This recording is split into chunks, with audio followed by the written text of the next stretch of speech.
নমস্কার দর্শক, আমি কৃষ্ণকান্ত সিনহা শিলচর যাওয়ার আপনাদের সবাইকে স্বাগত জানাই। ইম্পর্টেন্ট গুরুত্বপূর্ণ কয়েকটা খবর নিয়ে আসলাম, সঙ্গে থাকবেন। ভিডিওটা দেখার সঙ্গে সঙ্গে চটকা লাইক কমেন্ট করে শেয়ার করবেন যাতে সবার কাছে গুরুত্বপূর্ণ খবরটা পৌঁছে যাক। দর্শকবৃন্দ, আজকে আসামে নতুন মন্ত্রিসভার আজকে শপথ গ্রহণ হয়েছে। দর্শকবৃন্দ, মোট 12 জন মন্ত্রী ওনারা শপথ গ্রহণ করেছেন। তার মধ্যে আমাদের বরাকের দুজন, একজন হচ্ছেন আমাদের কাছাড় জেলার লক্ষ্মীপুরের বিধায়ক শ্রী কৌশিক রায় মহাশয়, উনিও শপথ গ্রহণ করেছেন মন্ত্রী হিসাবে, এবং পাথারকান্দির যিনি বিধায়ক কৃষ্ণেন্দু পাল মহাশয়, উনিও শপথ গ্রহণ করেছেন বিধায়ক হিসাবে। মন্ত্রিত্বের এখনো দায়িত্ব দেওয়া হয়নি। আজকে সন্ধ্যাবেলা 6টার সময় মুখ্যমন্ত্রী ডক্টর হিমন্ত বিশ্ব শর্মা মহোদয় গুরুত্বপূর্ণ একটা ক্যাবিনেট বৈঠক ডেকেছেন। তারপরেই তাদেরকে বিভিন্ন মন্ত্রিত্বের দায়িত্ব দেওয়া হবে। স্পেশালি আমাদের বরাকভ্যালি ডেভেলপমেন্ট যে দায়িত্বটা, সেই দায়িত্বটা থাকবে মন্ত্রী কৌশিক রায়ের কাছে বলে সেটা জানা গেছে। দর্শকবৃন্দ, শীঘ্রই ওনাদেরকে কোন মন্ত্রী পেয়েছেন শীঘ্রই সেটা সেই পরিষ্কার হবে। এখন থেকে রূপা বা সিলভার যারা ক্রয় করেন তাদের জন্য সুখবর। বিআইএস এর তরফ থেকে এখন থেকে একটা ঘোষণা করে দেওয়া হয়েছে, রূপাতেও থাকবে হলমার্ক। রূপাতেও থাকবে হলমার্ক, HUID মার্ক থাকতে লাগবে। জনগণের স্বার্থে এই নতুন সিদ্ধান্তটা নিয়েছে সেই বিআইএস। দর্শকবৃন্দ, ওনারা জানিয়ে দিয়েছেন রূপার যে সকল গয়না আছে, সোনার গয়নাতে যেরকম HUID হলমার্ক থাকে, সেরকমই আপনাদের সেই রূপাতেও HUID থাকবে। সেটাতে বোঝা যাবে রূপাতে কত % রূপা আছে, সেটা সেখানে বোঝা যাবে। রূপাতেও এখন HUID শুরু হয়ে গেছে। মহিলাদের অ্যাকাউন্টে 3,000 টাকা, মহিলাদের অ্যাকাউন্টে 3,000 টাকা বিজেপি সরকারের এক বিশেষ একটা সিদ্ধান্ত।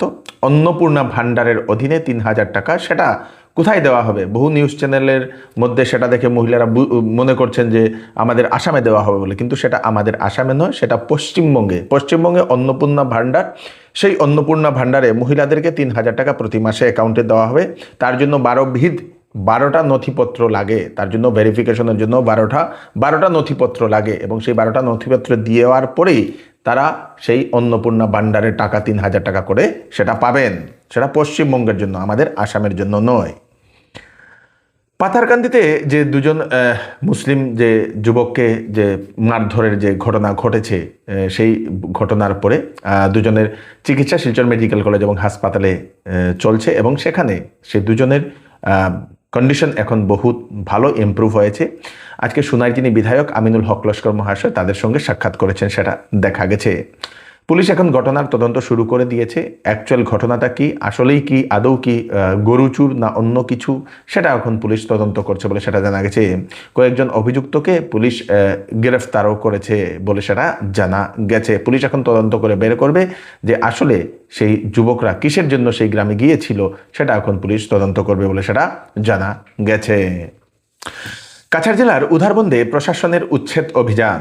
ভারতমালা প্রকল্পের যে রাস্তা, সেই রাস্তা পাশে বিভিন্ন মানুষ টেম্পোরারিলি ঘর বানিয়েছিলেন। বিভিন্ন মানুষ দুটা জায়গাতে, সেটা হচ্ছে সেই আরকাটিপুর এবং দয়াপুর, এই দুটা জায়গাতে টেম্পোরারি বহু মানুষ ঘর বানিয়েছেন সরকার থেকে সেই টাকা পাওয়ার জন্য। ঘর বানিয়ে অনেক মানুষে দেখা গেছে সেখানে সেই নার্সারি বানিয়ে দিয়েছেন, অনেক মানুষে টেম্পোরারি ব্লক দিয়ে ঘর বানিয়ে দিয়েছেন, এরকম বহু দেখা গেছে। তো সেই সকল বাড়িগুলো সমস্ত কিছু উচ্ছেদ করা হয়েছে জেলা প্রশাসনের তরফ থেকে, এবং সেই জায়গাটা সেই রাস্তার বানানোর জন্য যে NHIDCL বলুন, তাকে সমঝিয়ে দেওয়া হয়েছে। আপনারাও সেটা বুঝে নিন। আপনারা সরকার রাস্তা যাচ্ছে বলে তাড়াতাড়ি আপনারা তড়িঘড়ি করে ঘর বানাবেন না, না হলে কিন্তু বলে প্রশাসন উচ্ছেদ করে দেবে। আগে থেকেই ঘর থাকলে ওনারা সেই সরকারের টাকা পাবেন, কিন্তু আপনারা রাস্তা যাচ্ছে বলে ঘর বানাচ্ছেন, নতুন স্ট্রাকচার বুঝে নেই প্রশাসন, তো ভেরিফিকেশনে সেটা আসলে উল্টা আপনাদের উপর অ্যাকশন নেওয়া যেতে পারে, তাই সতর্ক থাকবেন। কাছাড় জেলার কালাইনের সত্যরঞ্জন কলেজের অধ্যক্ষ নিযুক্ত করা হয়েছে, নতুন অধ্যক্ষ নিযুক্ত করা হয়েছে ডক্টর বিশ্বজিৎ ভট্টাচার্য মহাশয়, ওনাকে নতুন সেই অধ্যক্ষ হিসাবে নিযুক্ত করা হয়েছে। সেই ডক্টর বিশ্বজিৎ ভট্টাচার্য, উনি জানা গেছে উনি করিমগঞ্জ কলেজের বাংলা বিভাগের HOD ছিলেন, এবং উনি পদোন্নতি পেয়ে এখন উনি সেই সত্যরঞ্জন কলেজ কালাইনে উনি সেই অধ্যক্ষ হিসাবে গেছেন। ঘন ঘন বাইক চুরির ঘটনা। আমাদের শিলচরে আবার আরেকটি বাইক চুরি, গ্ল্যামার একটা বাইক চুরি হয়ে গেছে। এবং সেই গ্ল্যামার বাইকের নাম্বার হচ্ছে AS11L5260। বৃহস্পতিবার রাত্রে চুরি হয়ে গেছে। আপনারা যদি সেই বাইকটা কোথাও দেখতে পাচ্ছেন তাহলে ওনাদের দেওয়া নম্বর স্ক্রিনে দেওয়া আছে, সেখানে আপনারা ফোন করে জানিয়ে দেবেন। যারা খবর দেবে তাদেরকে পুরস্কৃত করা হবে। এইবার চৌধুরী টেক্সটাইল বিবাহ ও ফ্যান্সি কাপড়ে আপনাদের জন্য নিয়ে এসছে ফ্ল্যাট 20% ডিসকাউন্ট।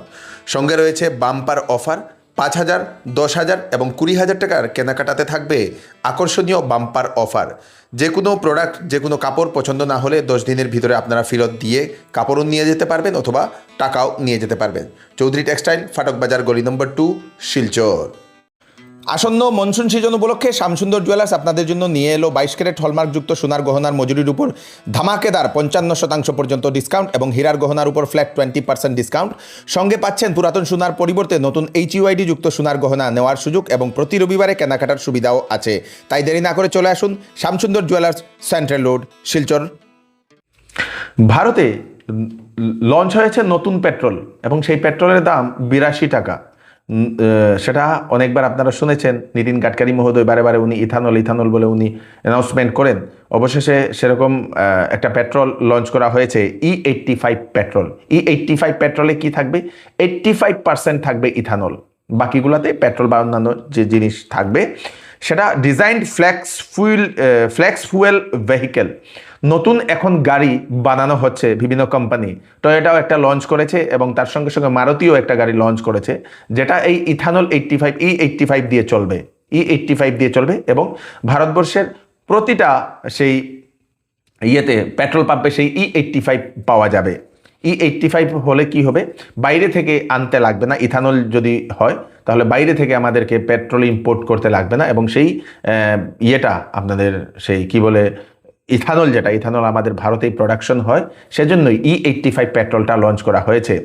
100 টাকার উপরে আপনাদের নর্মাল পেট্রোল এবং সেই E85 পেট্রোল হচ্ছে আপনাদের সেই মাত্র 82 টাকা, সেটা দেখা গেছে এবং সেই E85 এর গাড়িও লঞ্চ করা হয়েছে।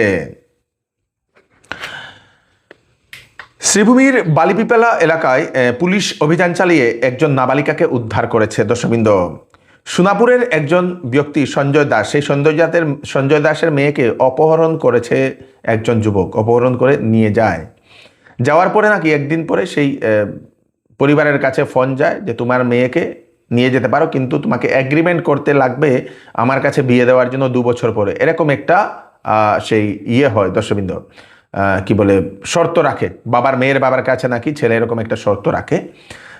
মেয়ের বাবা থানায় গিয়ে একটা FIR দায়ের করেন, পুলিশ অভিযান চালায়। অভিযান চালিয়ে সেই জায়গা থেকে সেই মেয়েটিকে উদ্ধার করে নিয়ে গেছে। মেয়ে ছিল নাবালিকা এবং সেজন্যই সেই যুবক নাকি এরকম কন্ডিশন রেখেছিল যে এগ্রিমেন্টে সাইন করো, 2 বছর পরে আমাকে বিয়ে দেবে বলে।